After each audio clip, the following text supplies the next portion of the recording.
they join us shortly. Hey, Amanda, I think I need your help to get the full screen thing. let me just mute Get everybody. Doug here.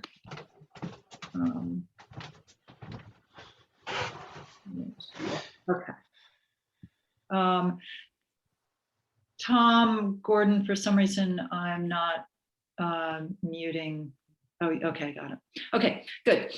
So welcome everybody, and great to see you all. And we are missing Amanda Beal today. She's in the field, wanted to send her regrets to everyone, but she also wanted to assure everyone that she's actually on tours of forestry properties. So her heart is here, even if she's not with us today. Tom Abello, Tom Gordon, Amanda, and I will be debriefing on Monday morning. So she'll get an update, and she'll also have the recording to refer back to. And I see that we are now recording. So before we get started, I just want to review our ground rules again, as we do at the start of every meeting, and also just sort of reflect on where we're at in the process leading up to a September 1 deadline, and what I think hopefully we'll be able to pivot to and accomplish by the end of today's meeting. So the ground rules, we're starting and ending all of our meetings on time, coming prepared, having read all of the dense meeting materials, particularly this packet, being present and engaged while we're here, so phones off or away, and really striving for equal airtime to make sure that everyone is able to participate fully. We are, you probably noticed when you read through the 15 pages of feedback from all of you that you don't agree on everything. There are some fundamental points in which you have diametrically opposed perspectives on that. So listening with curiosity and an openness to learning and understanding why it is that someone might have a different perspective than you do. We are at the point of needing to adopt a creative problem-solving orientation. You'll see that we have 4 meetings remaining after this meeting, and in essence, I see them as sort of 3 substantive ones and 1 being held just days before the deadline for the work products. So that final meeting is really about sort of fine-tuning. So we are at a pivot point. And in that spirit, committing to working toward consensus wherever possible, so that we're not ideally offering sort of a split report back to the governor if we can avoid it. A reminder that all meetings and materials are public, comments are on the record. Materials can be found on the Maine Climate Council's Forest Carbon Task Force web page, and it's okay to have humor about all of this. This is a really complicated topic, and we're all human and presumably like one another reasonably well. So so with that, I wanted to give well, let me just review the agenda before turning it over to Tom briefly.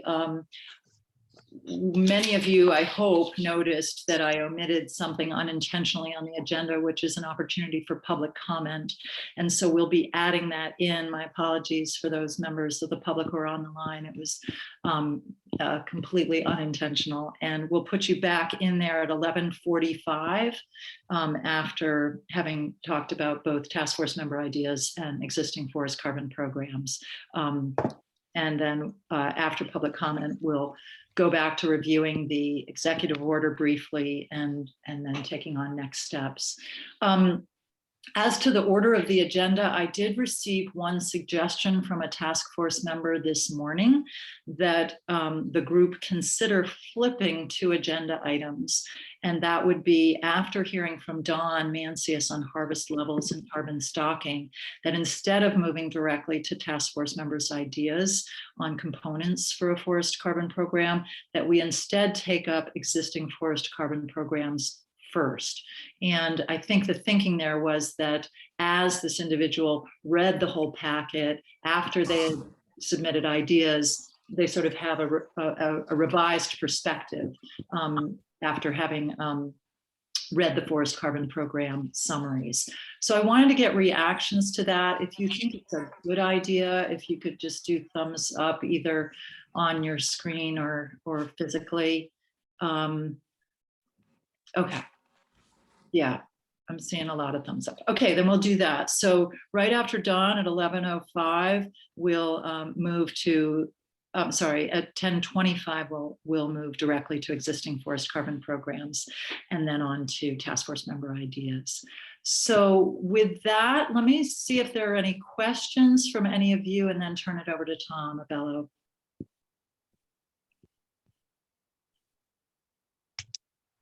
Okay, all right. Thanks, Jody. Just two quick things for the group. First off, I do have to leave at 11:30, so apologies for that. But the second thing I wanted to mention was the item in the executive order regarding regional approaches to carbon efforts. The U.S. Climate Alliance has begun conversations nationally, but also regionally across the country. We've had a couple conversations here in New England about ways that the New England states and New York can collaborate on these kind of efforts. The meeting, we have a couple meetings coming up as well. And I think for our June meeting, it would be really important for us to learn a little bit about what the U.S. Climate Alliance is thinking, some of the ideas that have been popping up through those conversations. So we will bring back a summary of those early conversations and see how they dovetail to our work here and what contributions we can make back out to those folks. So again, it's New England plus New York, and I think that they're good conversations. Look like some really good movement that I think could be beneficial for us. Great, thank you. Then maybe with no further ado, why don't I switch it, turn it over to Don Mancius, and if you could, all of you refer to your packet pages 2 through 5. And those are the materials that he pulled together and clearly was working with a lot of data to make sense of. So take it away, Don. Okay, thank you. I'm going to assume that everybody read those 4 pages since they were right at the front of the 58. I want to start by saying that, as I promised, this is a cocktail napkin estimate. All of these numbers are cocktail napkin estimates. And so, take it all with a grain of salt. I have a reasonably good level of confidence in the numbers provided, the ranges. And I want to Bob, how are acknowledge you? Somebody's on the phone. Yeah, give me a second. Hold on, Bob. Let me take care of the dog. If everyone could please put themselves on mute. Anyway. Some committee members and public members, and I'll work on that as well. Sorry, Don.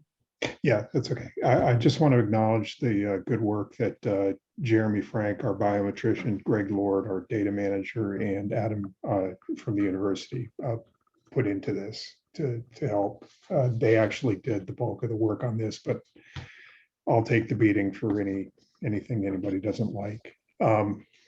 The first item on this, can you all see my screen? Mm-hmm. Okay, yeah. So the first item I've got up there in A2 is acres owned. So trying to frame what's the population of interest here. And FIA came back to us with an estimate of 3.9 million acres. What we call the high end estimate there of 6 million acres was based on looking at acreages reported in silvicultural activities reports to the Maine Forest Service. We backed out all of the landowners who reported owning over 10,000 acres, tried to eliminate as much double and triple counting as we could, because we have a lot of people who report to us under various names like Fred Smith, Fred C. Smith, and Fred Smith LLC. So we dealt with all that.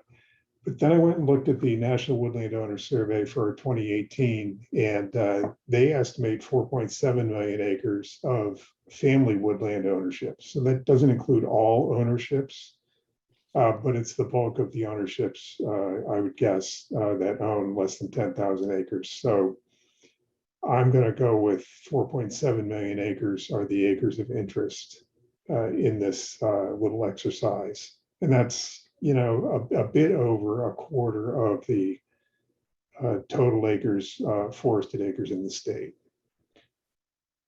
Any questions there? Don, I was writing, did you say that's about a bit of a quarter of the forested? It's a little over a quarter. There's 17.5, 17.6 million acres of forest land.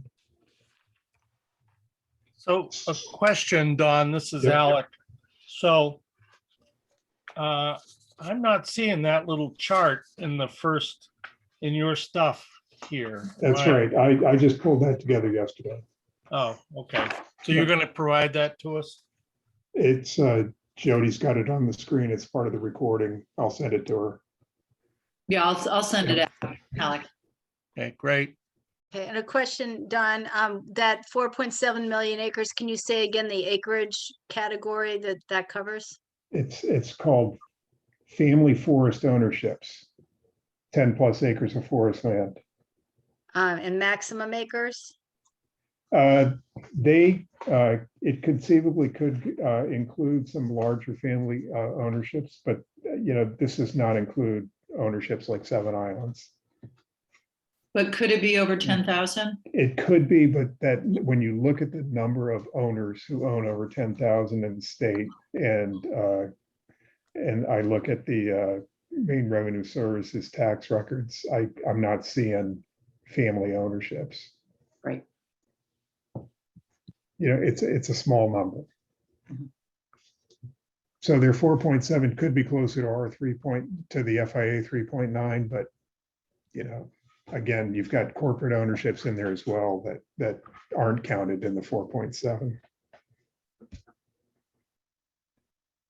Moving on to harvest. So we went through a lot of gyrations to come up with what we call the MFS low and the MFS high estimates. We had to look at the forest harvest reports from the landowners, look at acres treated, look at the wood processor reports to see what was reported to us for harvest, and through a number of tortuous exercises, we came up with those estimates of somewhere between 4.4 and 6.2 million tons for our estimates. FIA again came back with an acknowledged squishy estimate, and again we used some of their figures. They report in dry tons, so we had to apply a figure for moisture content. We came up with 6.6 or 6.7 million tons harvested every year. So this is a very uncertain estimate, but we'll go with call it the 6.2.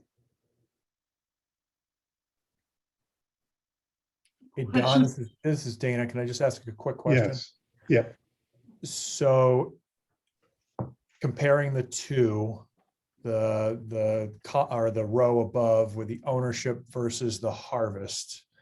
So essentially what you've derived is that 25% of the acreage is producing about 50% of the harvest. It's producing somewhere between 36 and 50% of the total harvest. Correct. Okay, thank you. And then the next row down, again, was a late yesterday exercise trying to get towards the one of the other tasks in the executive order.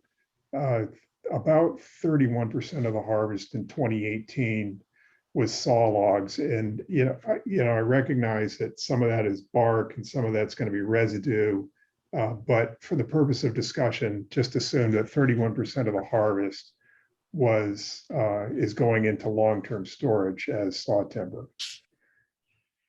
And you all can argue about paper and all the other products, how long they're going to stay out of the atmosphere. But let's just assume, for the purposes of this exercise, that somewhere around 30% to a third is going into long-term storage. So just applied that multiplier to the total harvests in the row above and came up with somewhere between 1.4 and 2.1 million tons of wood each year going into long-term storage. And again, our best guess, we're going to go with the MFS high of 1.9. And Adam's on the call, so he can speak to the facility of converting that into tons of carbon. Let me take Mark's question first. Might be partly a comment now because Don acknowledged this, but I'd be really cautious about thinking of the entire portion of the harvest that's saw logs as long-term storage, because I think a very significant portion of what shows up at a mill as a saw log is not ending up in a board. I don't have that proportion off the tip of my tongue. Someone else here might, but it's significant. Yeah, it's about 40% of what's actually logged. And again, we can have an entire session on just talking about how a roundwood gets turned into whatever. But I at least think it's good to acknowledge what Don's trying to do here is at least portion out before then we argue what it's turned into. At least gives context that it's not like 80% of what we're harvesting in Maine right now is saw log grade. And so I think that's what we have to think of more than anything in terms of, right? I think exactly what he was getting at is one of the things we want to try to estimate is understanding how to push more products or more harvest into these longer run products. So I think this is a good start to at least understand that there is a lot of room to grow in that space potentially. Alec, you had a question. Yeah, so Don, I assume that the numbers that you've got there in your last row are still green tons, which I recognize needs to be converted into dry and then carbon, et cetera, et cetera. But just to Correct. keeping the unit straight, that's green tons. Correct. So am I understanding, so given that the executive order ultimately asks for harvest levels and carbon stocking data, what are the next steps to get to that answer? Yes, I was getting to that. Sorry. So, this piece more or less satisfies task B on the executive order. And, obviously we can spend endless amounts of time refining this estimate, but it's going to be a busy work exercise that's not likely to yield a high return on investment. The real challenge is task I, which is to recommend a numeric goal or targets for increased carbon sequestration in Maine over time. And that's going to require taking whatever numbers people want to accept today and make a number of assumptions over specific time periods about growth, removals, what's going into long-term storage, what specific practices would be of benefit on the ground, and rates of adoption of those practices. And, I could see bracketing an estimate with somewhere between business as usual, which would be assuming current harvest patterns continue, and no harvest, as a setting the lower bar for things. there's going to be a lot of uncertainty in all of this. We've got invasive insects and diseases. We've got potentially changes in the weather patterns that are going to result in increased mortality from wind and other causes. There are competing demands for the resource. Obviously, no harvest is not a realistic scenario. But business as usual may not be a realistic scenario either, because there are groups that would advocate that we're capable of producing more product out of the forest. And so there's going to be a lot of clamor for wood products. And certainly, nobody wants to be in this, anybody who owns forest land doesn't want to be in the situation we're in right now with the markets the way they are. So there's a lot of unknowns, and folks are going to have to make some assumptions, and then we'll go with them and come up with an estimate. Tom Bello, you have a question? Thanks, Jody. Dawn, do we know that 31% figure? Sorry to go back to that. Do you know how that has changed over time? Has that been pretty stable over the years? I would answer you tentatively that it has not changed significantly. Okay, thanks. Karen, go ahead. Thanks. I don't know, Don, if you have thoughts on this, or perhaps Tom Doak, but I was thinking about our earlier meetings, and some of the survey work that was done was what we would call smaller woodlot owners, in the category that is the focus of our work here.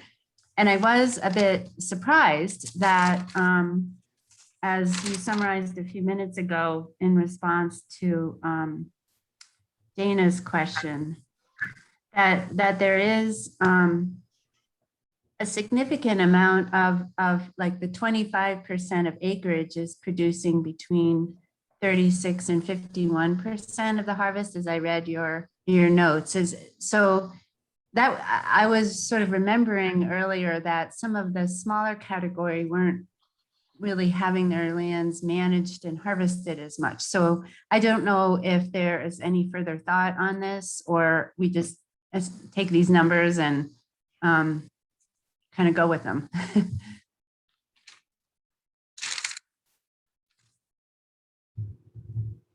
I'd have to take another look at our silvicultural activities report, but because we include ownerships up to 10,000, I suspect that you're talking about, once you get over 1,000 acres, a lot of those landowners are actively engaged in management of their forest land. Okay, thanks. I wondered if that, because we are including that larger category of smaller landowners, that might be what brought the numbers up. Thank you. Doak. Yeah, I'm surprised at that too. Intuitively, it doesn't make sense to me that 25% of the land base is producing 50% of the volume. When I do know there's some issue with some of the more recent landowner survey data from the U.S. Forest Service. They showed, I think, a reduction in small ownerships of 9,000 people in the last 5 years, which doesn't seem to make sense. So I'm wondering if there isn't something else there, because I think if you look at stocking levels, they're probably on the higher end, aren't they, Don? So you've got significant more harvest and still increasing volumes. Yes. Something doesn't seem right to me. I know. understand how hard it is to get this out of the data, because this is not what the data is designed to do. So I understand that you have to make a ton of assumptions. Yep. But I think there's some issues with some of this.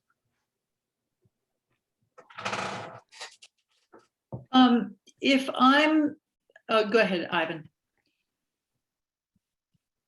Yeah, so, since Tom brought up stocking, and Don, you may be getting to this, but I had asked about this last time. I'm building on this current stock. I don't think we have yet what the level of stocking is, and so that we get an understanding of where the biggest gaps are relative to our obviously decision-making and deliberations. So along the way here, if you could talk a little bit about that, Don.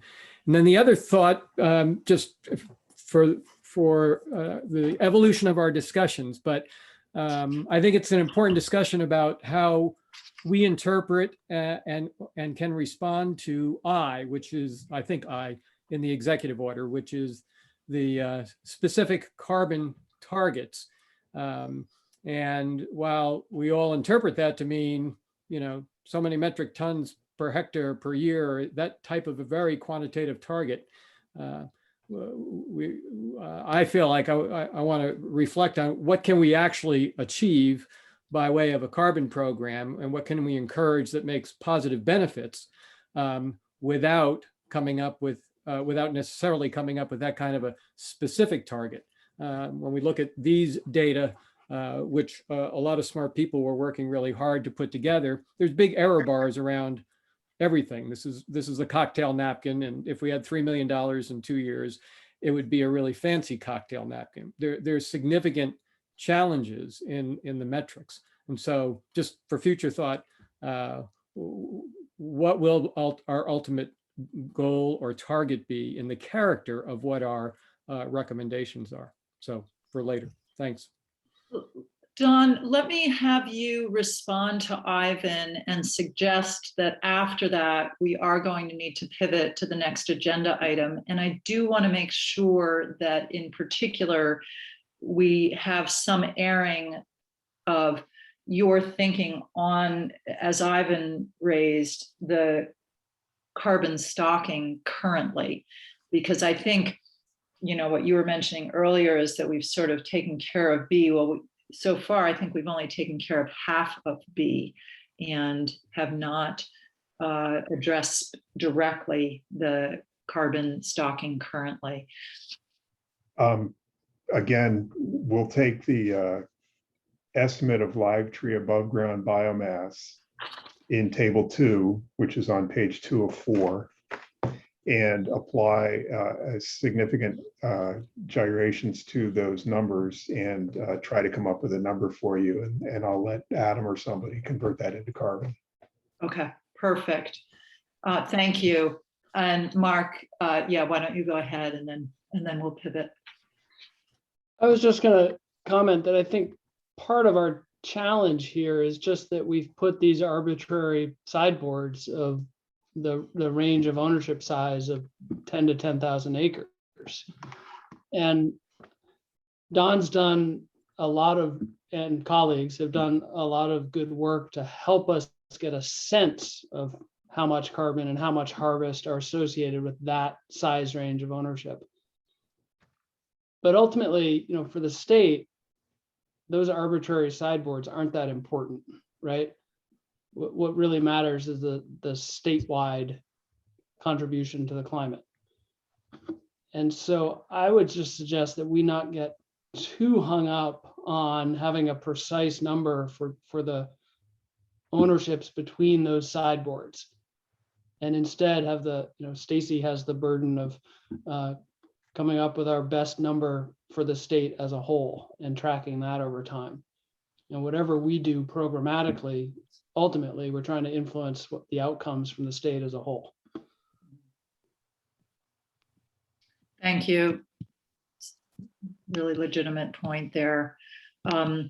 Don, thank you for all your work so far, for the work that you obviously are continuing to do over the next month. And if you could share this table with me, and I'll get this out to the group.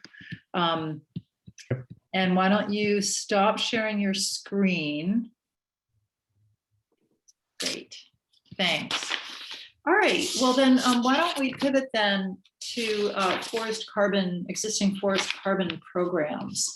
And, I had this on the agenda for a fairly long period of time, 40 minutes, with no particular sort of structure to it. We could go through it item by item, different program by different program, but my instinct is that it would be better to hear perhaps from each of you on what high level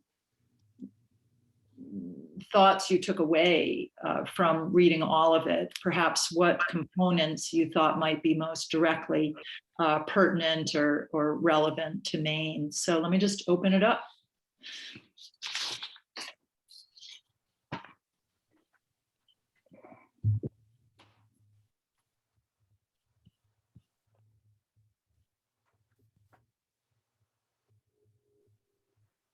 Okay, well, I'll get started. You said high level, so I'll use that to kind of get on a bit of a soapbox I've been thinking about the last couple of days, which is, we have these parameters that are set by the governor's order, but I'm really looking at the big picture of all of this and thinking about carbon in general and what's really going to be effective in helping mitigate climate change, et cetera, et cetera. And in Maine, I think what's really most important right now is the situation of the wood markets. And that kind of drives everything right now. And, we can, in our work, we could get kind of tied up in what I think of more minutia of, like changes to open space or what particular forest practices are good or not so good and all that sort of thing.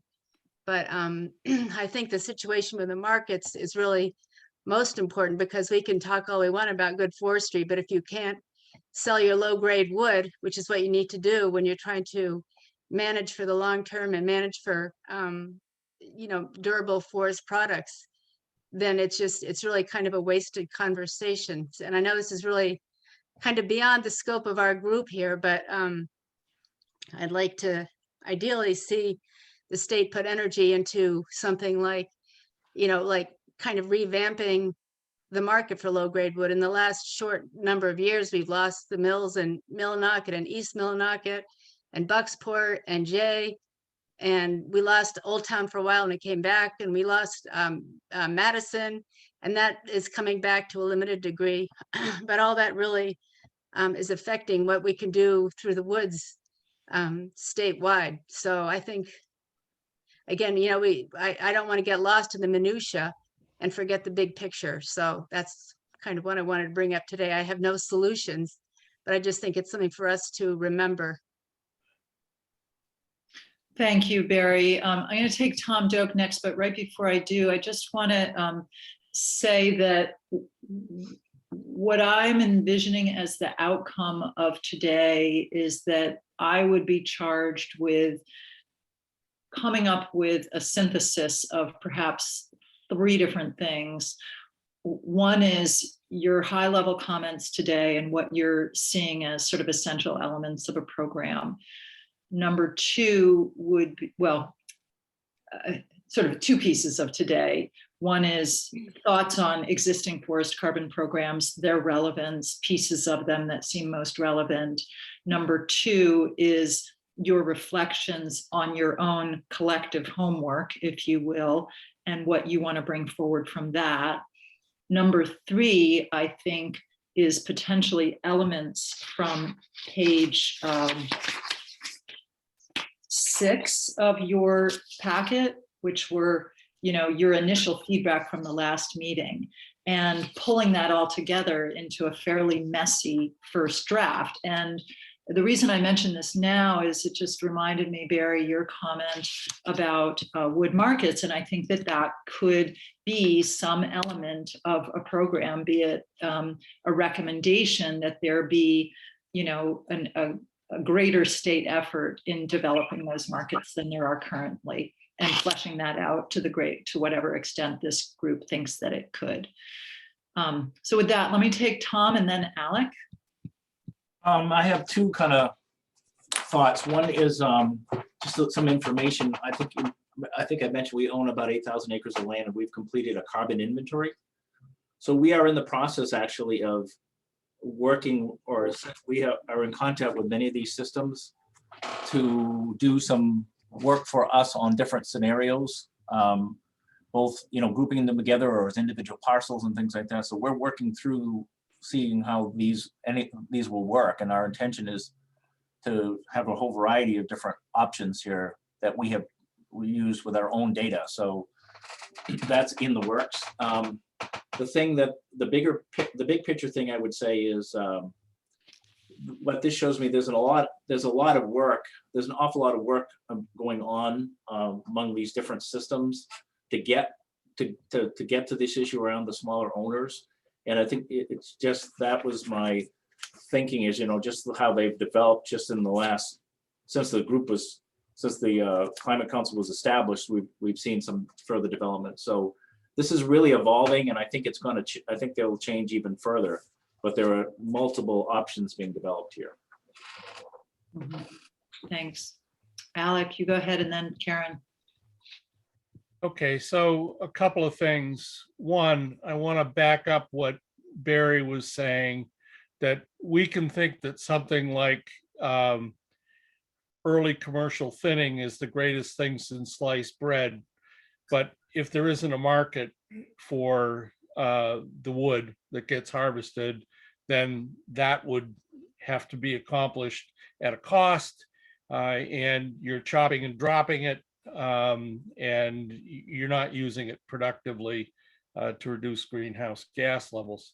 So I think that the issue of markets, while I recognize very challenging for us to think about, very challenging for the state to think about, is really critically important. I am encouraged that there are some of the markets that Barry mentioned coming back, which goes to show if you have an abundant supply of wood and it's in the right kind of ownership categories that make it easy for people to use and the price is right, you'll get people back into the system. But that doesn't mean that I think that we've done all that we could to address that issue. Second thing that I'd like to say is part of what's in the packet is the FCCL focal work plan or prospectus, so-called. There's a much more detailed work plan that people like Adam are very much involved with, along with a bunch of other people at the university. And long story short, there's an agenda for doing a lot of work on this topic, not aimed at small landowners, aimed at large landowners. But I've got to believe that there would be lessons that we would learn as a result of having that work accomplished. So and it's on about the same kind of time frame that this effort is on, which is sort of inconvenient. But I just throw that out for your consideration, that we could learn a lot from the really detailed work that Adam is going to do of developing what amounts to an economic optimization model for how do you both maintain, harvest, and store more carbon in the forest. And that's pages 48 to 52, if anyone's looking for that right now.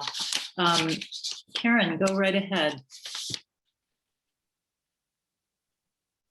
Well, I was very intrigued and impressed, I guess, by the very active work in this arena, noting that a lot of these projects, excuse me, my cat is really active right now. A lot of these undertakings are in pilot stage or just coming online. Some mentioned the fall of this year, for example. And so it's impressive. The creativity is very intriguing but I think what I took from this was that it may not be realistic to think that the average landowner has the ability to track all of these and see how they're playing out and see how they're working in the field. Some of them may come and go over time. And so one of the ideas that I hope we hold for a bit and consider is, having the Maine Forest Service being a clearinghouse at a minimum for programs available to smaller landowners in the category we're looking at. and, being able to share information as well as technical advice. Because this is obviously a very active area in a lot of entrepreneurship and use of technology. But it would take someone with a bit of time to really keep track of and know how to connect with a lot of these programs as they play out over time. The other thing I'll mention is most of them, at least that I was reading here, are focusing on some obstacles that currently exist to smaller landowners to participate in voluntary and regulatory markets. And that's sort of why I think we're here, that, there really was a need to kind of look at programs and the availability of them for a smaller size class of landowners. Those are my reactions. Thank you, Karen. Mark, and then Dina. Thanks, Jody. And first, thank you for pulling all of these summaries together, recognizing many of them are brand new or sort of the latest thing that these programs are producing for us. And I found that valuable as someone that's paid probably more attention to most of them than most people. There was still some good new update and good information here. And I agree with the comments that have been expressed so far. My sense is that it's a rapidly moving field, that there are emerging opportunities for small landowners that may not have been on the mind of members of the Natural and Working Lands Group or of the Climate Council a year ago.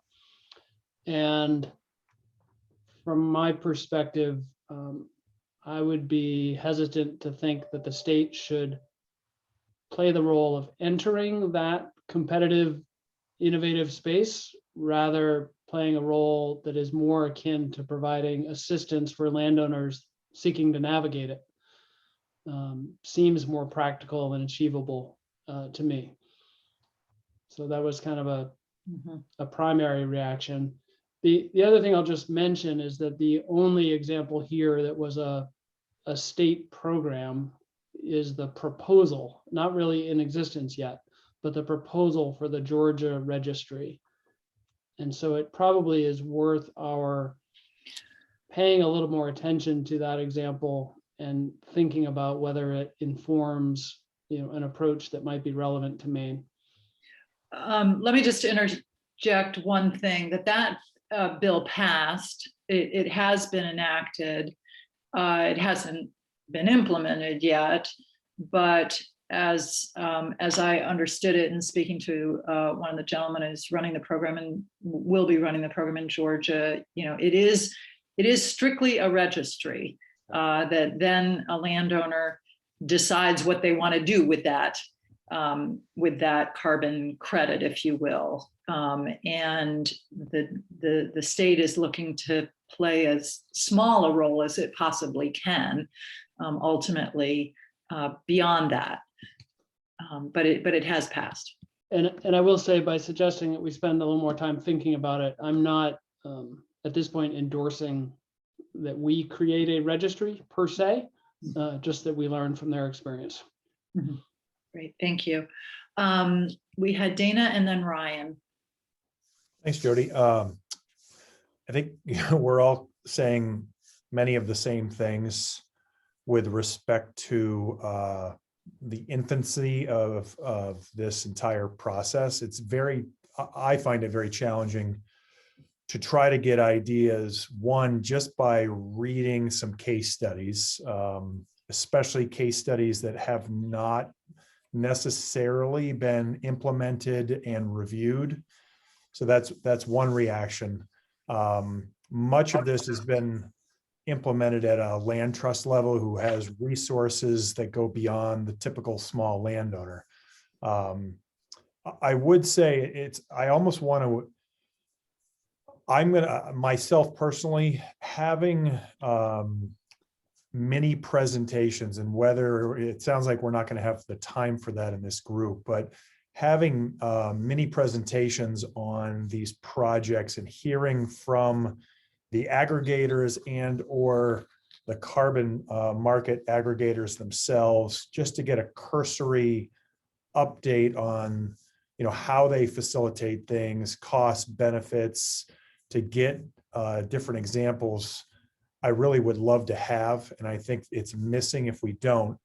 There's a secondary part of this where once we develop something, I really want to go back to various parties and bounce ideas off of them at the same time. And maybe both can be accomplished with one presentation with each one of these groups. But it's so early in their modeling phases and implementation that you almost don't have enough to react to. So you don't know what the pitfalls are and what the costs and benefits are. That said, I would advocate that we hear from Silvicultural, we hear from Blue Source, we hear from others, and we also have some discussions with the folks in Vermont or Georgia or et cetera, just to hear about their experience and where they are at this point. Thank you, Dana. Ryan, go ahead.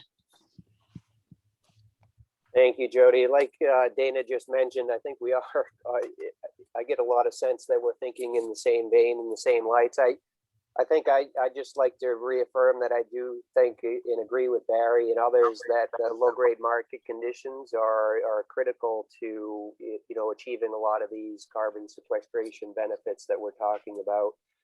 I was also struck by the kind of the variability and the different approaches outlined in some of the carbon programs that were provided in the packets. I think that points towards, continual and probably fast evolution of these programs to address specific issues as they're developed, and in line with Karen's comments about the Maine Forest Service acting as a clearinghouse to maintain awareness of the different programs that might be available to landowners, and I think more importantly, provide technical assistance and outreach efforts to engage with those landowners, I think is going to be critical to success in whatever comes of the task force here and the recommendations contained, as a result of the work here. So I think I'd just like to add those comments to the group. Thank you, Ryan. Go ahead, Barry.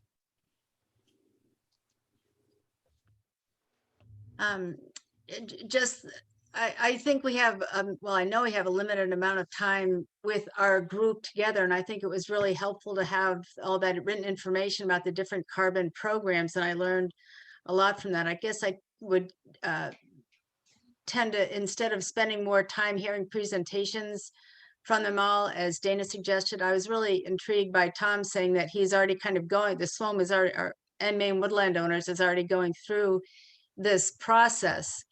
And just thinking about, I think we could learn more from Tom's experience doing that. And I think in a sense, all these different programs are still kind of moving targets. They're all changing and evolving and at different stages of development.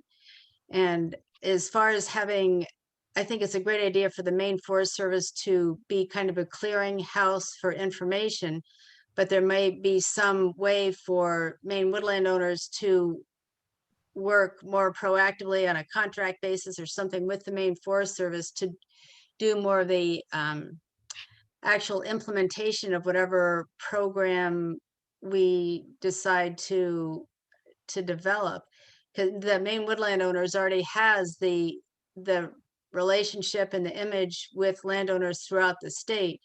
And for people that are kind of members of the group and members of the public that are kind of hesitant about, too much government involvement, that having a connection between Maine Woodland Owners and Maine Forest Service might be a way to kind of get the best of both worlds. And I have not, I'm just kind of dumping this on you, Tom, because we haven't talked about this at all. And so anyway, I think there's potential there for Maine Woodland Owners to really step up and be involved with this. Thank you, Barry. Adam, for a moment, I'm going to jump over you just because Barry's comments were so directed to Maine Woodland Owners, and take Tom first and then come back to you. So Barry, thank you. Yeah, we haven't talked, but I don't feel I was put on the spot. So the reason we even undertook one of the big reasons we undertook the inventory in the first place was the anticipation of testing the different systems. So, because we have 76 parcels of land in those 8,000 acres. So we can take all 8,000 together, we can take an individual tract, we can take a grouping of tracts, we can do a variety of things. And that's the process that we're working through with the different systems and our intention to do that.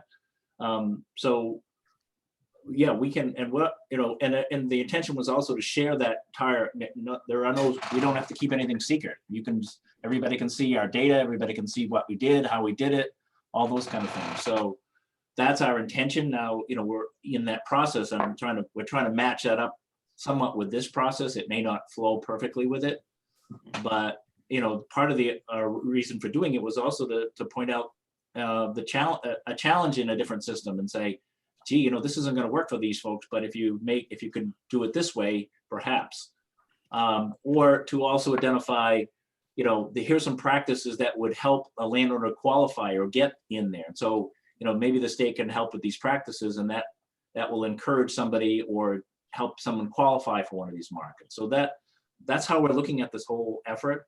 And I don't know if that addresses what you were talking about, that we're happy to work with the Forest Service and others, and we are trying to develop some resources to have someone who can focus on each of the systems and keep current on each of the systems as well. Thank you. Adam, go right ahead. Yeah, so this is all related. I guess I want to sit back and think of us as a group and building on this idea that there's a lot of different voluntary markets out there right now. I don't know if we want to spend a lot of time reviewing all those and picking winners and losers. I don't think it's our position to say like, oh, like I think you should choose Silvicultural over blue carbon over whatever, right? It's basically to acknowledge there's some private markets, right, to meet this voluntary credits where there's values, and different types of landowners with different objectives are going to maybe prefer one or the other. So maybe we could come up with a way to synthesize the 50 pages we had to read, but I don't know how much effort we should honestly put into trying to figure out which one's best for Maine and not. It seems to me that wouldn't be an efficient use of our time, because ultimately if we do that, then we're basically picking winners and losers from a set of private entities. Mm-hmm. Well, so let me just throw out a question. Oh, Stacy, you go ahead, and then I'm going to throw out a question, all of you.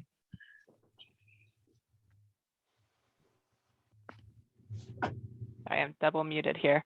Yeah, I just want to echo what everyone else has been saying. I think I was wowed by the programs that are out there. I had no idea that, I mean, I've heard of the programs that we've already discussed in this group that are available in Maine, and then the carbon markets out there, but I did not realize that there were these smaller scale programs until receiving this packet. And I was excited and relieved that there's something out there, that there are some examples.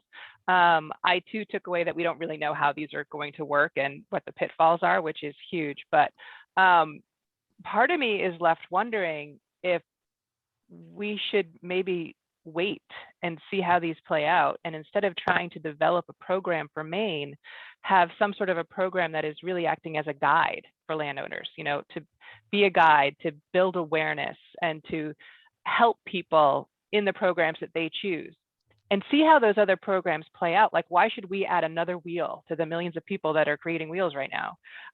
Because one of those might be perfect and might be a perfect fit for many of our landowners, but none of them might be the right fit for everyone. You know, one size is not going to fit all. So maybe, as I finished reading and was kind of overwhelmed with the options, I figure lots of small woodlot owners are also overwhelmed with the options. So I'm wondering if our best option might be to simply work as a guide, you know, like a financial advisor. You go to your financial advisor and you're like, I don't know what to do, but here's what I've got. You tell me what is best for my needs. And that we might be able to act as that guide and monitors these systems. And 5 years from now, reassess and see how participation has built. And if participation is not building adequately, do we need to take what we've learned from all of these different programs and see if there is a model that would work better for Maine, or identify any holes in the programs that exist and only focus another program on those holes. So that's my 2 cents. Great, but thank you. Okay, Karen, I'll take you, and then Tom.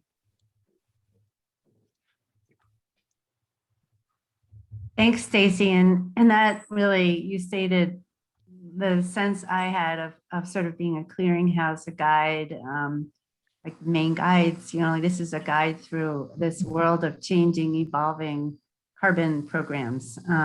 But it also provides an opportunity for someone somewhere to be collecting feedback on what is working and what, so there's a sense of collecting information that if it was all disparate and kind of happening completely randomly, it would be hard to really get a sense of what's happening on Maine's forest land. So if there's some way to catch data from this of involvement and acres involved or something like that. I also just wanted to, forgive me, just mention that, of course, a number of the programs seem to have a component where landowners agreed to not convert their forest land. And just make, this has been stated by many of you throughout our meetings, the importance of holding on to our forest land through, on a voluntary basis with landowners, such as through easements or agreements, that also is just an underlying role here that the state can help with a Land for Maine Future program and other tools like that. Thanks. Tom, Joe, go right ahead. Yeah, I just wanted to quickly respond to what Adam said, because I don't think we're trying to pick a winner or a loser. In fact, I think that would be a real mistake. I mean, the smaller owners, that's a pretty diverse group. And I think I'm encouraged because there are going to be multiple options, and some of these are going to fit individuals better than others. So I think the fact that there are several underway, and the competition among them is going to make them work for landowners, or they just won't make it. And so I'm actually encouraged with it. And again, it is our intention to try any of these systems out so that we can say, this situation works best for this kind of landowner, this one might work better for that one, or just here's what we found, or here's our perceptions. Here are our perceptions. So happy to share the information as we get it available. Thanks. Adam, go ahead. Yeah, so I think we're on the same page, Tom. I think I was just trying to let's be clear in our communication, because if something comes out of this task force and it lists something at the top, right, it could be perceived that that's the one that we're recommending or pushing forward. And so we just have to be clear with that. How do we communicate the complexities, and that there is not, one size fits all, while at least providing some further information on how we can move forward if someone is interested in doing exactly what Maine Woodland Owners is doing. So where are we at with questions? There are a couple of you who have not weighed in on this agenda item, if you will, writ large, and want to make sure that everyone has the opportunity to do that before we try to summarize where we're at. So any further perspective on all of these program summaries?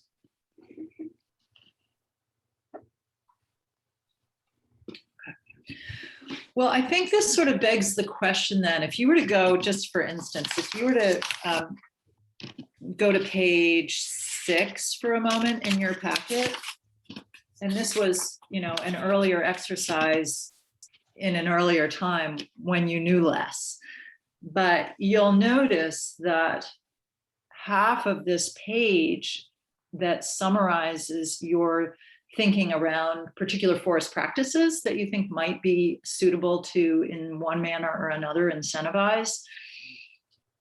I think the question I have is sort of, is this list now irrelevant? Is it that because you're seeing so many programs that are emerging and so many options, and they're just going to continue to grow and change, and it may not make sense, therefore, for you to create yet another program yourselves. If you pivot toward Maine Forest Service or another entity becoming a clearinghouse for small landowners,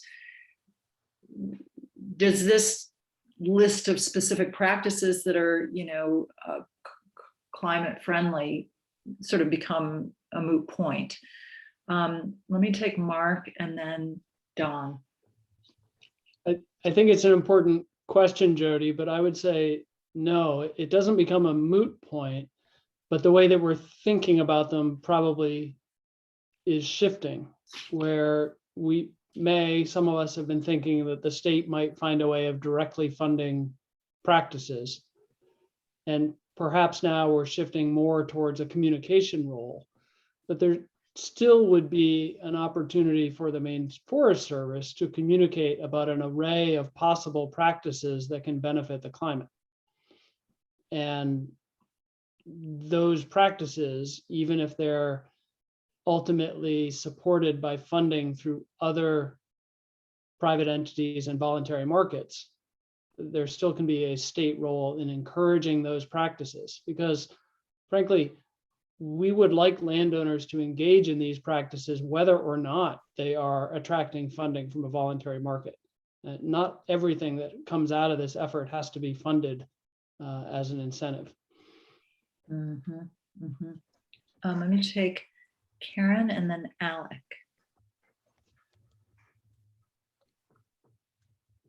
Mark, that was really well said. And the other point that I would have us try to hold on to for a bit yet is the idea that many have talked about with a revision to the open space program. And one idea that really stuck in my mind from our earlier meeting, I think with Ryan, you had mentioned how there is this provision in open space for a wildlife management plan to be designed with IF&W and approved, and then the landowner brings that to the assessor and it's qualifying for one of the reductions. And so an idea that inspired me at least was, the landowner goes to the Maine Forest Service and has an approved carbon management plan or whatever it's called, that is derived from good practices that might come from this list. Then the assessor doesn't have to be trying to make a judgment about whether this is really carbon or not. So I think this list still needs to be with us for some future discussions. Great, thank you. Alec and then Dawn. Okay, I would agree with the comment that we shouldn't throw the list out yet. It's not irrelevant. In my view, we just are obviously going to have some spirited discussions about how to use it. So anyway, the other suggestion that I would make is, if in the end, what we end up doing is serving a communications role, either Maine Forest Service by itself or Maine Forest Service with woodland owners or some other configuration, I think it's also important to go back to what we've said is foundational in this enterprise, which is this needs to make a real difference for the atmosphere. And so that means increasing forest stocking and maintaining harvest. And some of the programs that are included in the packet allow for a fair amount of leakage, let me put it that way, so that they're not really delivering fully on the tons of carbon that are getting credited. And I think that's an evolving thing. I was interested to see the Silvicultural explanation, which I had not seen previously, of their detail on how 17 tons of carbon for 1 year equals 1 ton for a century. I'd have to know a lot more about that before I agreed that was legit. So I think there's a threshold question in terms of what we communicate, even if we end up going just the communication route, which is what are the programs that really do make the difference for the atmosphere that they're promising. Thank you. We have Don and then Tom Abello and then Stacy. Yeah, I'm only speaking to the issue of practices. I'm agreeing with Mark. I think we should develop a list of practices, regardless of whether there's funding available for subsidizing practices or, landowner participation in programs. We can't assume that all landowners are going to participate in these programs. Everybody's got different objectives out there. They all have different ways of wanting to manage their land. So, I would suggest that, one of the options we keep on the table is to develop a specific suite of practices. And, we've done this before, best management practices for water quality. We could just put together a little handbook on, carbon friendly forest practices for the family woodland owner. It's not that hard to do. Great. Sorry, taking a few notes. Tom, go ahead. Yeah, thanks. Yeah, I would totally agree on what's been said so far. And just to build off what Don just said, I think it's communications plus technical assistance, and it's proactive on both of those. I mean, we have 86,000 acres, 86,000 landowners within this acreage range, and yet less than 20% have a forest management plan. So there's a lot to do on the proactive side just to kind of maintain what we have. Yeah. Stacy, go ahead.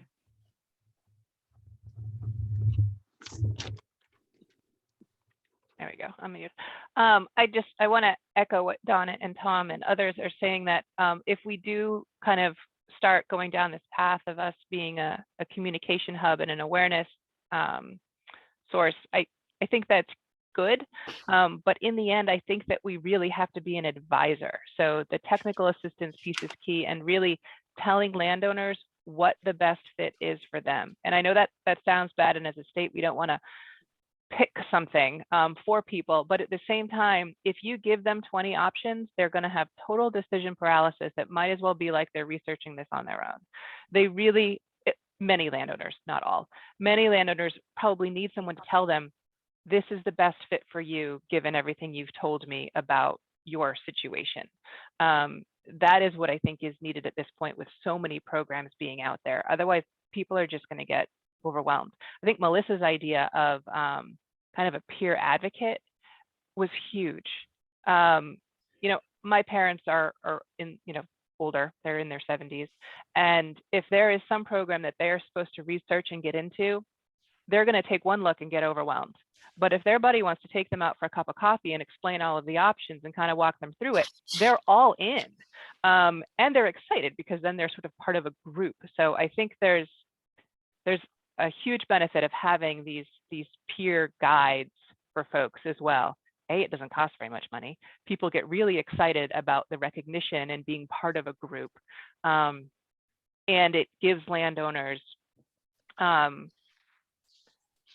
best fit rather than just a long list of options. I mean, having a long list of options is a starting point, and compiling those into one place is a starting point. But I think to really get people engaged in this and to capture as many people as we can, we need to tell them what the best fit is for them, more like an advisor, in my opinion. Thank you. I'm going to take Karen and then suggest that we pivot. This may feel just like an extension of the same conversation, but I do think that it is worth digging into all of the feedback that you provided, which is on pages 7 through 20. So we're going to move there next, but let me have Karen's point be the last one and then pivot a little bit. Well, it's just, it occurs to me as well that having done some good work here in Maine on the best practices and working with this list could help Tom when your discussions with the regional group as well. And it befits us as a forest, most forested state in the Union, and just the nature of our strong identity. So, I think that there's an I lead component to this to continue to work with this. Thank you. Okay. Well, as I say, this might feel like a little bit of a continuation of the same conversation, but I do think it's worth spending time. If you shift to page 7, it goes all the way to page 20. I hope you didn't mind my chastising you for writing too much. I thought it was great, and yet many of the concepts in these pages go back to the idea of, if we were to develop our own program, this is what it ought to include. So with that lens of maybe it doesn't make sense for us to develop our own program, I want you to sort of go back to maybe each of your individual comments that you submitted and ask yourselves, how much of what I said still feels really important to me, but in a different way. And I think it would be helpful if each of you could sort of share that reflection back to the whole group. Does that make sense?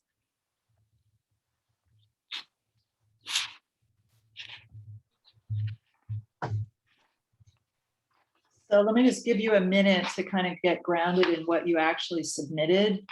And by all means, when you weigh in on your own previous thinking, feel free, if you were prepared to sort of comment on somebody else's contribution, thinking that it was a really good idea that you wanted to make sure brought forward, because that was the original directive in my cover email to the to the meeting packet. Feel free to do that as well. But I think bottom line is I definitely do want to understand what you still agree with yourself about. Mark, you go ahead. Maybe I'm too eager to agree with myself. But I did actually raise my hand before you framed it that way. The thought that our sort of shift in emphasis from, a program of state funding of practices or outcomes doesn't feel to me like not developing a program. Yeah. I think that the state can be developing a program to produce a climate benefit. We're just taking a slightly different approach to trying to provide that benefit. And Bob Seymour had a good comment in the chat. And I think when we think about the role of the Forest Service in all of its existing programs, there's opportunity to incorporate a climate lens into the communication with landowners, the development of plans with landowners. So I think that that's something that I had not highlighted, but seems like a really important point. I think that my earlier comments, I am still aligned with the idea of accommodating a wide range of potential practices. This sort of fits our recent discussion of not picking a winner. I framed it as not attempting a one-size-fits-all approach. I still would like to see us find a path forward to update and streamline the open space program and provide an emphasis on climate benefit. I spent a fair amount of time sort of thinking about one possible approach to doing that, but I recognize it would be a topic for significant more conversation. I'll Sure. stop there. Great, thank you. Tom Doak, go right ahead. So kind of picking up on Mark, I think, we've been talking about these different systems where the anticipation is you'd be selling carbon credits. And I think that is not that's an area the state doesn't need to get involved in, because other than to help facilitate it, because I think those will evolve. But I do think, that's not going to suit all landowners, I think, as Mark was saying. And I think perhaps I do want to look at open space, but I also think some, there are a lot of landowners that will do the right thing if you help them and tell, show them what it is, give them a little help to do it. And you don't necessarily have to pay them. I mean, some of it could be, those that have a good return, you could, somehow incentivize. but there's also the opportunity, I think, there are landowners that will do things if they think it makes sense for them to do without a whole lot of extra money given to them. So I think there's an opportunity here to do those kind of things that kind of assist with the carbon credits. And some of those people, frankly, may then move to the carbon credit market. But I think there may be a progression for some of these folks. Right. Sorry. Others comments, no order. Karen.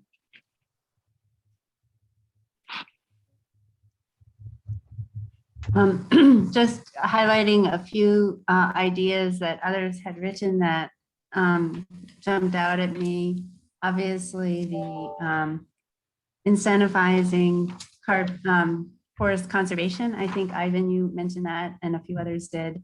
You know, just to keep that, as I said a little earlier, that is fundamental and sort of foundational to this work. Adam's comment about the importance of focusing on practices that are quantitative, you know, in addition to providing good information and encouraging folks, if there's some way to be thinking about quantitative assessment and collecting information in a way that gives us a sense of whether this is beneficial to carbon sequestration and storage. Barry, I appreciated that you kept open the idea that perhaps in time, the Maine Forest Service could be work with one of the carbon brokers to be an aggregator. I don't want to throw that idea out. I think what I was struck by was just how new and evolving so many of these programs are, and that we should watch and wait and learn. But it might be at some point the Maine Forest Service could be only a clearinghouse and an advisor, but also a collector. So I think we should keep a little space open for that idea.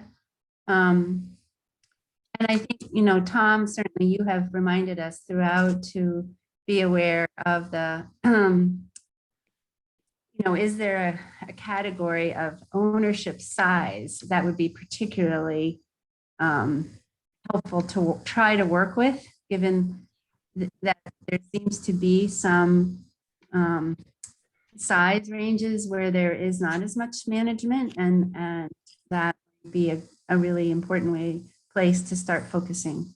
So those are just some of the reactions I had in reading people's ideas. Thank you. Great.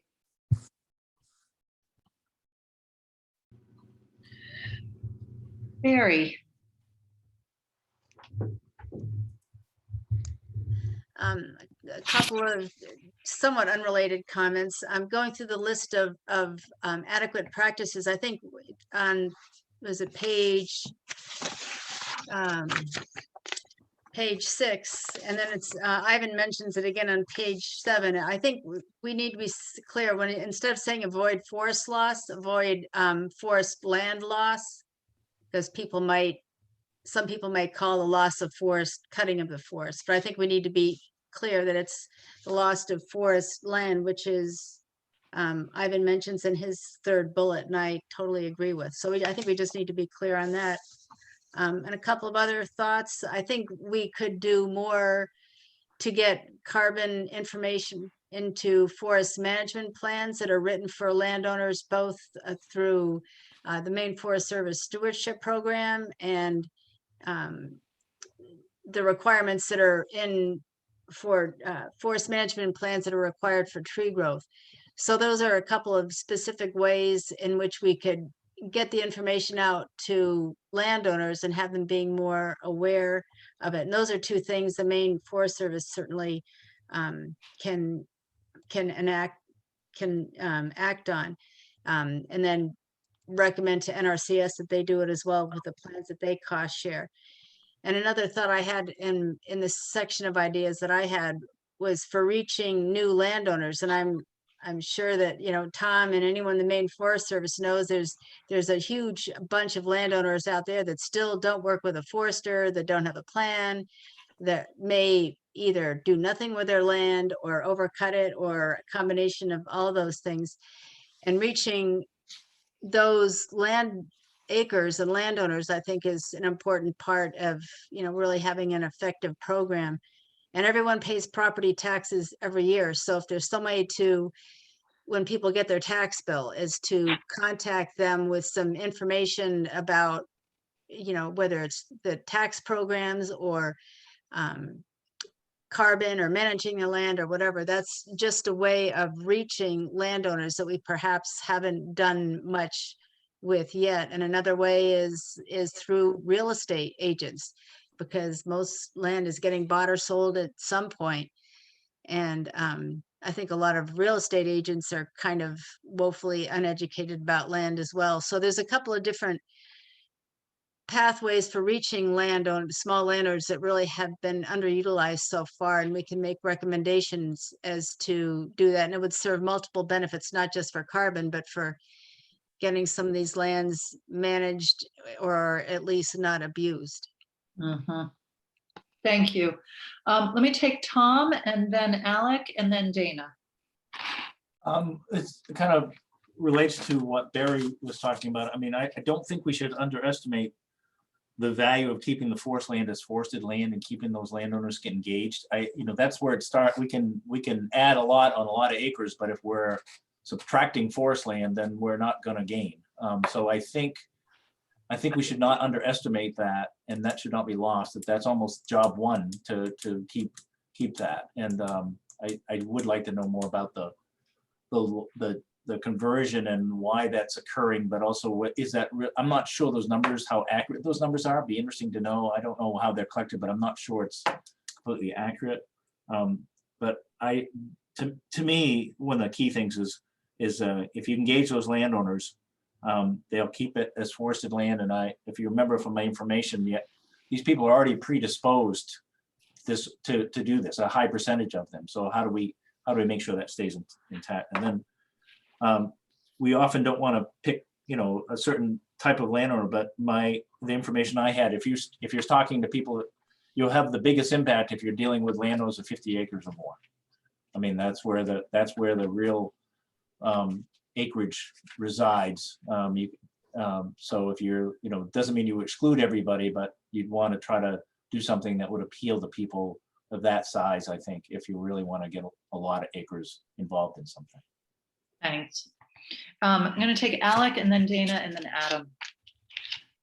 Okay, so first of all, I was impressed that the creativity that people put into thinking about things that we could do, and a few specific examples.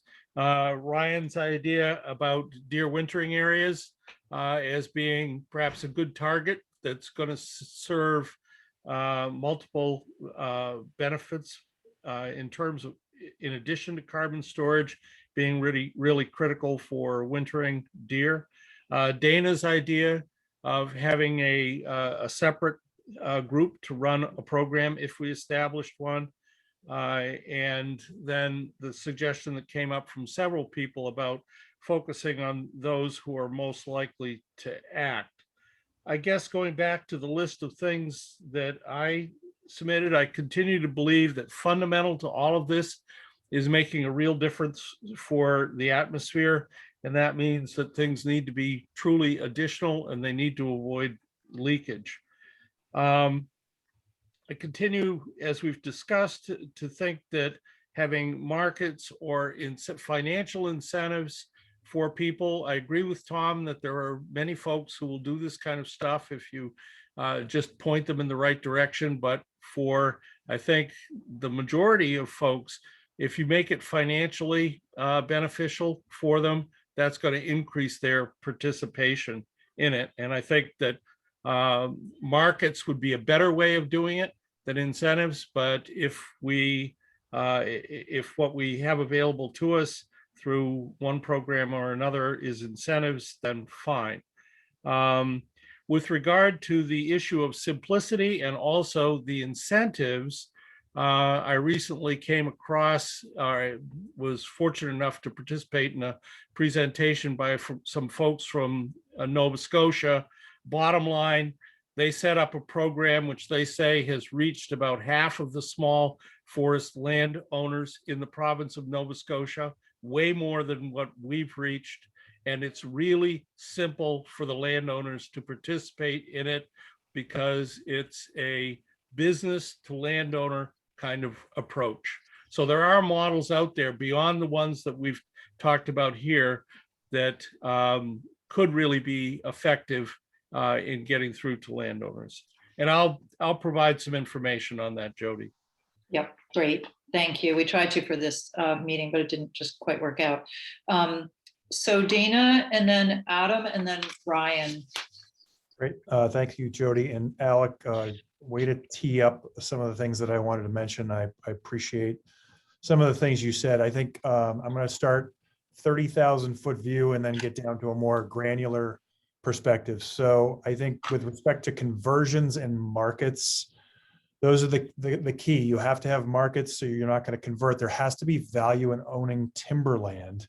And if there's greater value in converting, then that's what's going to happen. And that happens at a large level. There are many large landowners in Maine who are liquidating their own land because there's greater value in conversion than there is with holding. So markets are key.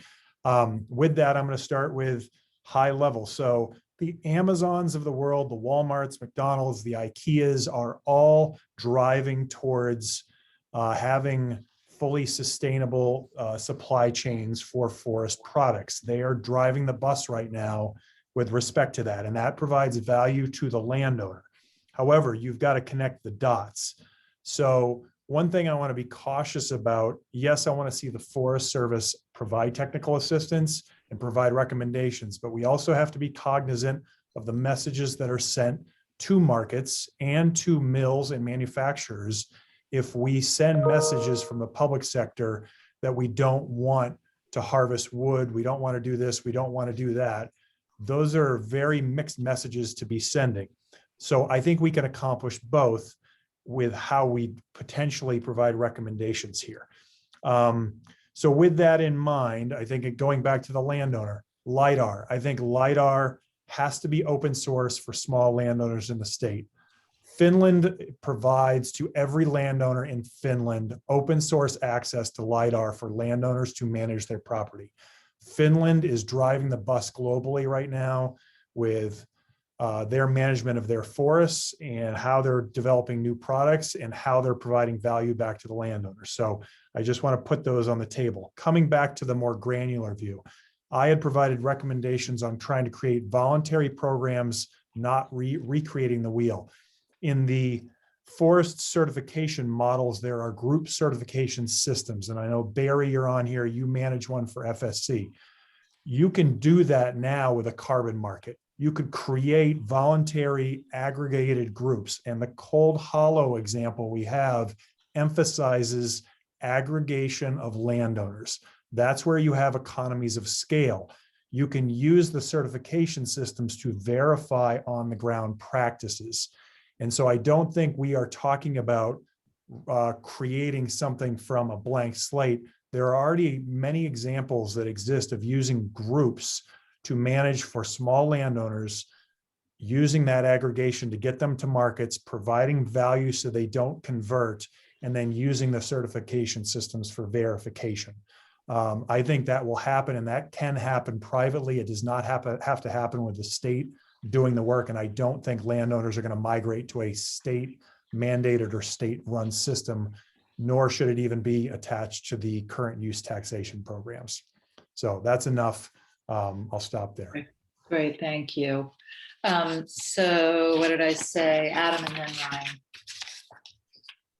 Yeah, so following up on a few things, thanks to maybe it was Karen or whatever, just again, supporting this idea of quantitative info. I'm obviously, trained as a natural resource economist, so I think in that space, but I think the more info we get, even Don putting up this straw man today got our thinking in that space, right? Of how much area is this, whether or not the stocking is appropriate, are smaller landowners actually removing a higher proportion than larger landowners, et cetera, right? It's getting us moving in that direction where it's at least getting us to think a little bit more deeply from that perspective. Building up on this question, again, needing more data about things like forest land conversion. We're currently finishing up a project right now that should be done and have information available in the next 2 months that we can build off of that including detailed maps on where we think the highest stressors are going to be, right? Because again, that can help us target resources to think about that. And then we can use it to also couple that with some of the things that Dana was pointing out, is that, right, if there was high value to forest land, of which we think that carbon is one way that we can increase the value of forests, right? So it's the different services they provide and how much the landowner can actually get paid for that, right? It's going to increase the value and therefore reduce potentially some of those pressures. And there are lots of different instruments we can use. But again, I guess that's just one more tool that we can use to help try to push the conversation forward, instead of going like, well, I'm not sure, where are those numbers coming from? How trustworthy are they? It's at least one other source. We can then question trustworthiness of what I'm providing, but it's one more thing to compare with that's a bit more systematic. Great. Ryan, go ahead.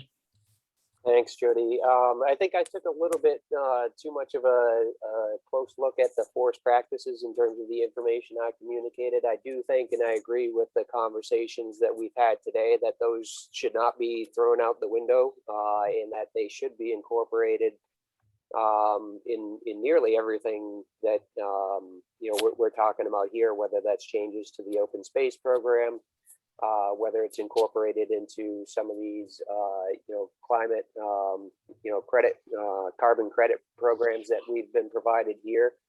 But after reading through some of those carbon credit programs, I do think, in thinking about the homework assignment that you gave us, Jody, to talk about what are the 3 takeaway items that we took from the package of materials, I do still think that some modifications to the open space program is a good thing and should be pursued through the task force here. I think we should also look at those carbon credit programs that exist now, that are evolving, potentially others that will come down the pipeline here, and again, to reiterate that the Maine Forest Service is and can be a good outlet to assimilate those, compile them, and have them as resources for landowners to consider, and proactively outreach to get folks engaged in that regard. I think the third takeaway that I'd want to communicate here is that to do that, I think there does need to be additional capacity in the Maine Forest Service to focus on that technical assistance and providing information to landowners, to foresters and land managers, as well as NGOs, to incorporate and to be able to make appropriate decisions. I do see some potential problems in terms of tracking, how is the needle moving in regards to changing forest practices and increased carbon sequestration in Maine. I think that depends on how these all work together, and so I just wanted to express that concern that I have over tracking headway or progress in these. And I think all of these should, in the end, include those specific forest practices that might be either incentivized or communicated out as beneficial to carbon sequestration in Maine. So I think that's my take on the question. Great. Who have we not heard from yet about your own submissions? Ivan and Don. I'm not sure who raised their hand first. So I'm going to do Ivan, Don, and then Stacy. Yeah, I have. I think my items have already been included, and highlighting, technical assistance and land loss, and some of the discussion around listing forest practices, or whether we should or we shouldn't, are really important. By way of our charge, ultimately moot, because item C of our charge is to do that, if I recall right. And so I think having that information is really valuable. One of the things that hasn't, I don't think explicitly been stated, but I've been, by those more knowledgeable than I in forestry, emphasizing the importance of small diameter material and markets for that would drive the kind of silviculture that we would often encourage. I'm taken with the potential importance of that. I'm also certainly not the last one to talk about what Alec has done a great job emphasizing is what matters is what the atmosphere sees, both short term, where these policies over the next several decades will have the biggest impact. And then it's worth for us to think about long term, when we're blazingly successful and the forest is filled up with carbon in Maine 30 years from now, then what? Because any loss of traction at that point in time moves us backwards. So I think there's a short and long term thinking that should go into this. But basically, all the key points I think have been brought up, and I agree. Great, thank you. Don, go ahead. Yeah, I agree with a lot of what's been brought up. The one point that I'd like to bring out that I guess I'm a contrarian on this is the open space program. And I just want to urge a little bit of caution going forward on that until the appropriate parties have been involved in the discussion. I don't think it's going to get a lot of traction if this group comes forward with recommendations for the open space tax program and just flops them out there, and the municipalities and the assessors have not been involved in the discussion from the start.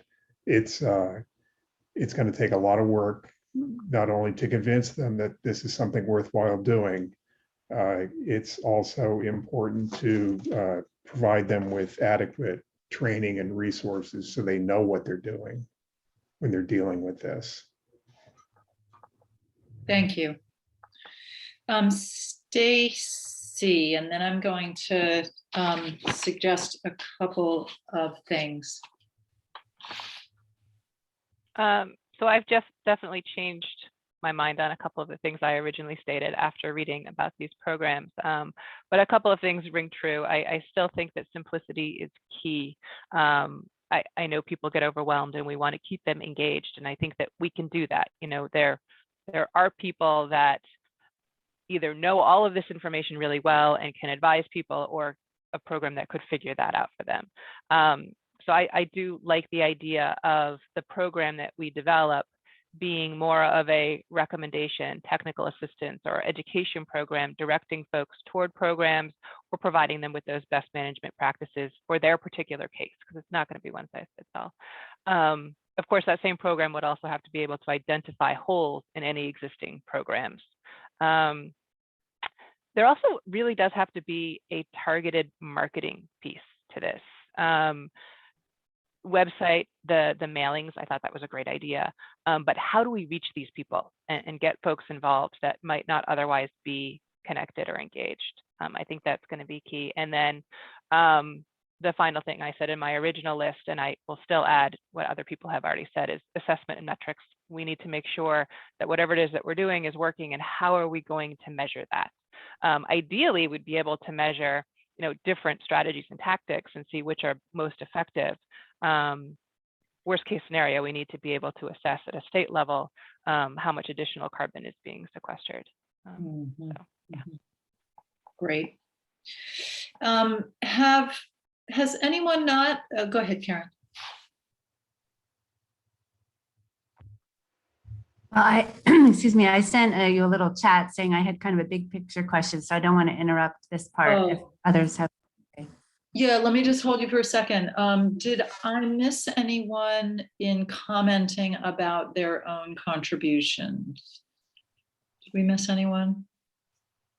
Okay, all right. No, go ahead, Karen. Thanks. You may be intending to do this soon, but I guess I'm finding myself still kind of lost in terms of knowing where we are with our current, what we think might be the current carbon stocking on the size class, and how and if and when we recommend some kind of goal. So perhaps we think about how to tackle that at the next meeting or two.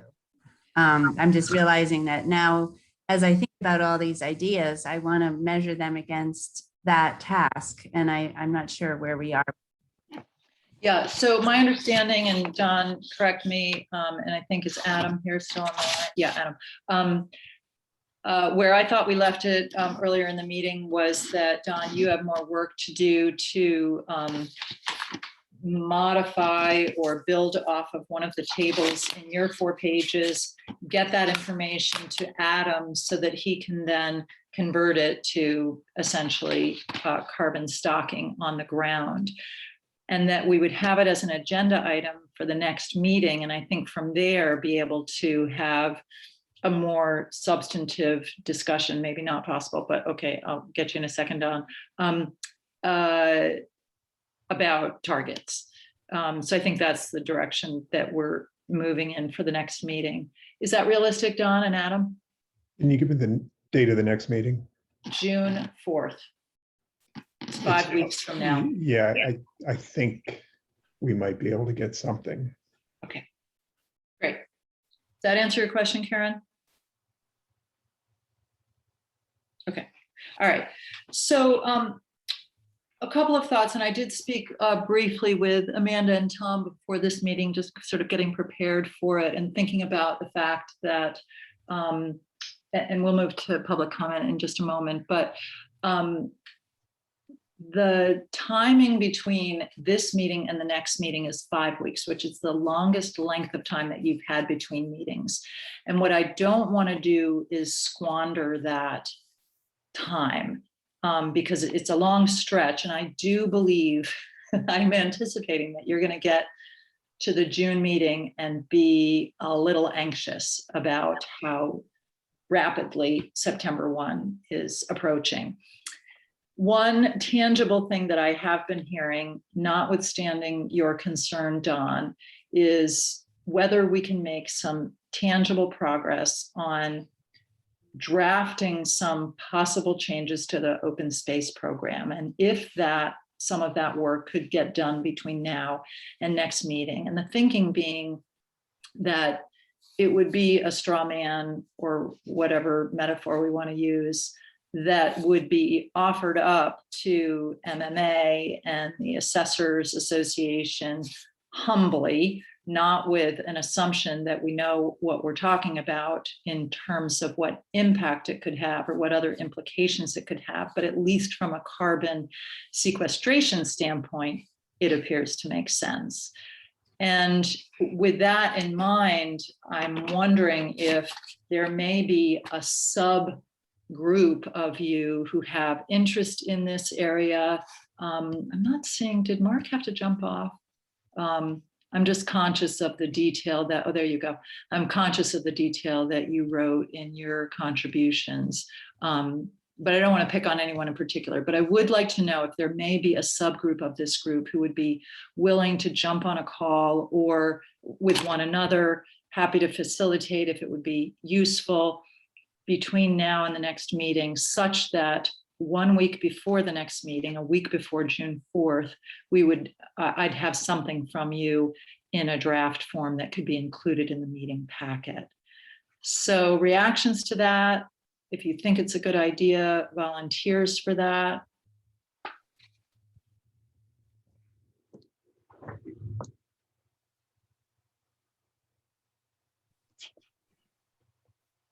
I'd be willing, depending on scheduling.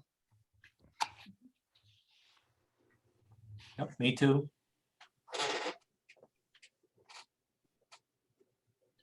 And Mark, and it needn't be a large group. I think it's, you know, some of these things can be, I know I'm going to disagree with these two people, and so I better jump into the group as well. So if you have any concerns about that, you may have just obligated yourselves. Okay, well, why don't we leave it at that then? I'll circle back offline with Mark and Tom, and we'll get something on the calendar, and either between the two of you, if you don't think I'm needed, or the three of us if you do. So Karen, go ahead.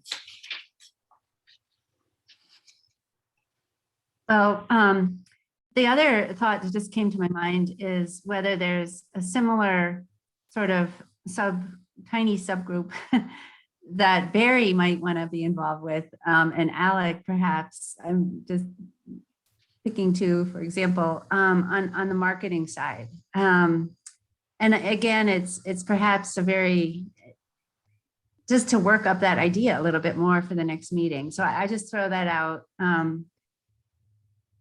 I enjoyed the concept that our recommendations could highlight that. And I'm talking about the marketing of products and demand for lower grade wood. So you don't market that's the kind of thing. Markets, not the marketing to landowners, but rather having markets for the lower grades of wood. Because it's the kind of thing, it could take up a lot of time during a meeting, but if there was some little bit of work done to work up a few ideas, it could really advance our discussions. What do you both think of that, Alec and Barry, and anyone else interested in that topic in particular? Yeah, I'd be willing to work on it. And I think we ought to think about it a little more broadly because it may involve a combination of markets, which would be preferable, and incentives. Adam, oh, sorry, let me take Barry and then understand what your point is, Adam.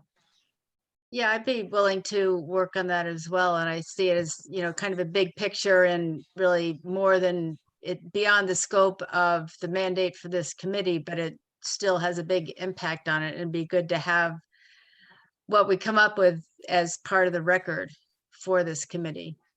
And so I'd be glad to help out. Great, thank you. I'm going to take Adam and then Dana and then definitely switch to public comment and then we can circle back. Yeah, and I guess I'd be happy to contribute. We just finished a survey of 300 foresters and loggers looking at opportunities and constraints for low diameter wood markets, of which people spilled their guts on all the different opportunities they think can emerge and all the reasons why it's not happening right now. So again, another example where we might have some data to work with that can further support what we think, or see if it's aligned with our thinking is actually aligned with people out in the field, of which Barry, you're both, but yeah. Great, thank you, perfect. Dana, go ahead. No, just wanted to say I'd be happy to join that group and help you. I obviously made many references to markets, so happy to help. Thank you. Would one of you, the four of you, since scheduling things like that can get complicated, would one of the four of you like to take the lead in coordinating a meeting amongst the four of you? I'm not convinced that I have things to add to that meeting. If you feel like facilitation is important, I can be there, but my instinct is that you all are fine on your own.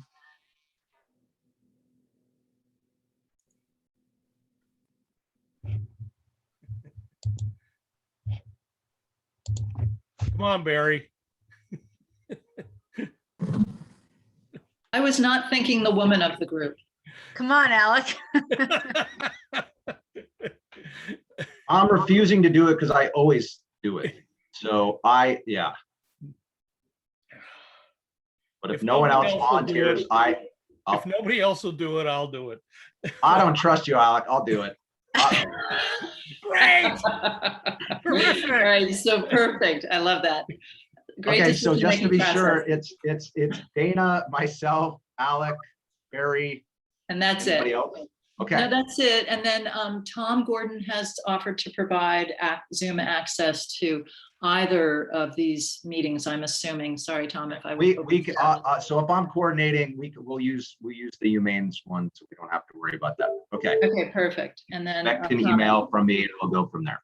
Great. Okay, thank you. Public comment. Sorry for keeping you all waiting if there are things that you wanted to share. So I see two hands, Jonathan and then Doug. Hey everybody, thank you for having us on. I'm Jonathan Shears from the American Forest Foundation. I work on the Family Forest Carbon Program. I really appreciate the opportunity to get our program out in front of you guys and contribute to this conversation here. I just wanted to say real quickly a couple of the ways we've worked with states in the past, and by states I mean Pennsylvania, the one state we've launched in so far.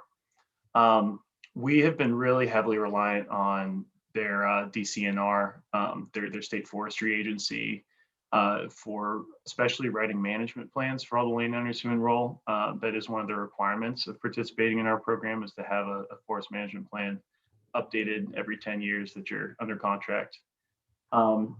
The other thing is just helping to continue stewardship. So wherever there's service forester capacity to work with the landowners who enroll in these programs, a big part of that permanence piece is continued stewardship beyond just the implementation of the initial carbon practice. So, and also I was really encouraged to hear someone mention a landscape management plan. I think that's a great tool for growing stewardship and making these programs more accessible to a lot of landowners.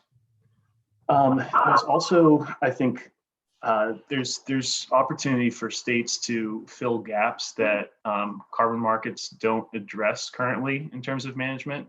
So with the price of a carbon credit being where it is, there are certain practices that it doesn't cover. One of those is reforestation or afforestation. So if you all are familiar with there's a list of, I think, 15 or 16 practices that the Northern Institute of Applied Climate Science put together. That's kind of a menu for different things that landowners can do, both for climate adaptation and for carbon. I would encourage you all to take a look at that list and know that only a handful of those programs, or those practices, I should say, are viable under financially under the current carbon market. And then the last thing I'll say is, at the state level, there are some enabling policies that can help bring in even more private investment from these carbon markets and help that money flow better to landowners.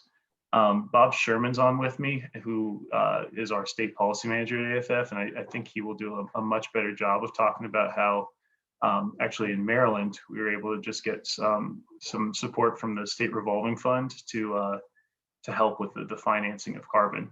So Jody, if you don't mind if I pass to him. No, that's fine. And then we'll take Doug. Sorry about that, Doug. Yeah, thank you, Jody, and thank you, Jonathan, for teeing me up. So to talk a little bit about the legislation that we had worked on in Maryland, as folks here probably know, the Clean Water State Revolving Fund has been an option that has been looked at for forest carbon projects, and one that we were particularly interested in for the Family Forest Carbon Program.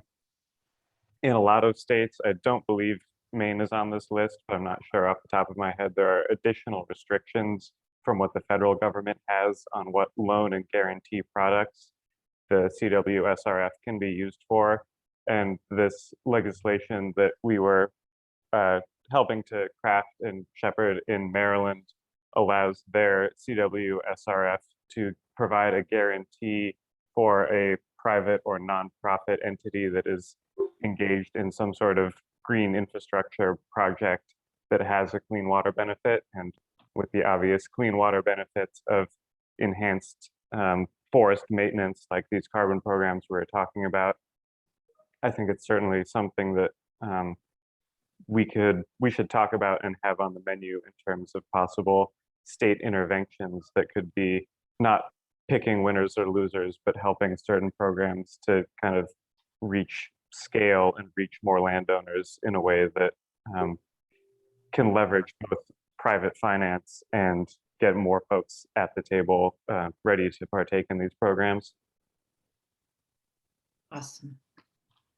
Great. Thank you both. And thank you for the information that you prepared in writing for the group as well. Let me turn to Doug Bowen. And you'll just need to take yourself off mute.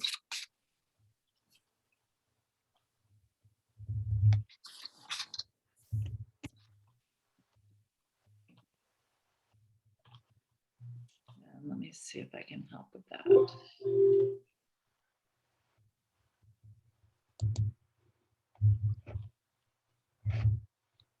Doug, are you able to?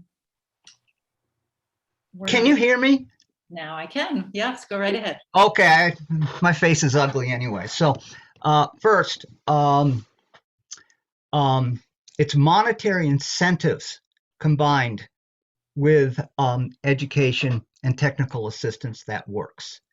And I note with concern an apparent retreat from that combination. I think you're going to lose a lot of small wood landowners without the incentive aspect. Education talks, money talks, and most, like you suggested, are fairly strapped. Okay, secondly, on my lots, I grow a lot of pine. Pine is one of the best carbon sequesters. When allowed to grow big, it does great for super saw logs. I'm speaking about this in connection with an article that Bob Seymour wrote in this month's May's Maine Woodland newsletter, in which he notes the same thing I do, which is that there is practically no regeneration of pine in the 10-year-old category. Almost none. I see over and over again that this is due to a steady increase over the years in the amount of regrowth that is sprout beech and sprout red maple. This is a huge problem, and I suspect it's not only in the pine area. This brings me to early silvicultural interventions, specifically ones that you can't make a buck from. But I see that if we do not do that with pine and oak, then the current generation of harvestable pine will pass, I suspect, shortly after mid-century, and it'll be bye-bye pine as an important forest component for carbon in markets. I do early interventions. It's quite a lot of work. It works very well. Properties around me, small woodlots around me, that's not happening. And one lot after another over the past 30 years have effectively lost their value, effectively jungles of low value hardwood that will just add to the small stems that we are so overrun with. This needs to be done, or the primary goal of this group, at least what I thought was a primary goal of sequestering carbon, is probably going to fail, because I see the same problem with other forests in other parts of the state, though I am most familiar with my own. Thank you. Thank you, Doug. Any other public comments before we move on? Okay, seeing none. So just quickly, I'm going to actually skip over this review of the executive order. I think we sort of took care of this in the process of the meeting, and I think we're in good shape there at the moment. I wanted to remind you all that before next meeting, in just a couple of weeks, there will be a work group meeting of the Natural and Working Lands work group, and that will be on May 14th from 10 to 12. I'm working on the agenda right now for that. That will go out on May 7th. The meeting materials will go out on May 7th. For those of you who were not on that work group, you're certainly welcome to attend. There will be a short amount of time spent updating that work group on the progress of this group. And Tom Abella will be presenting on that. There'll be a brief update on the status of the solar siting stakeholder process. There will be an update on legislation currently proposed that has some direct relationship to the Natural and Working Lands recommendations.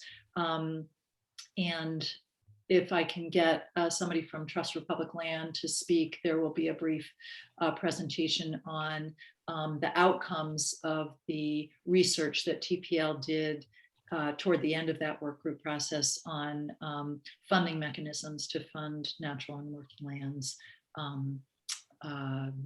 recommendations. So be on the lookout for that. I will follow up with Mark and Tom on an open space draft revision. And really what I'm anticipating that you'll get from me for the next meeting is a bit of a mess. I'm going to take, I'll listen to this tape again. I'm going to pull forward perhaps too much from page 6 and from your homework. You may feel like, oh, I really wished that, I kind of jettisoned that after I read all of the Forest Carbon Program information, but I'd rather pull forward too much, start trying to make sense of it in terms of some structure so that you have something. It's just going to be easier for you to critically evaluate where you want to go by seeing something that you don't like. So anticipate a little bit of a mess, but that's where we're at. And thank you all. This is a great meeting. I think we're done.